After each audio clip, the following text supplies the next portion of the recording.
Okay, on the Asado, we have where the LED lights are. There's this little kind of weld mark that comes through there, and the way you'll get that is get one of these like Scotch-Brite, like an 80 grit type of cloth here, and then you'll get some. It's a light grit. They call this one, much for the finer scrubbing after you get done using the coarse one.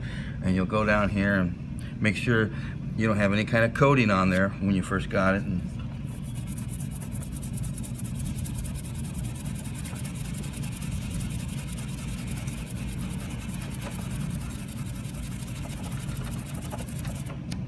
you're going to go ahead and use the finer one.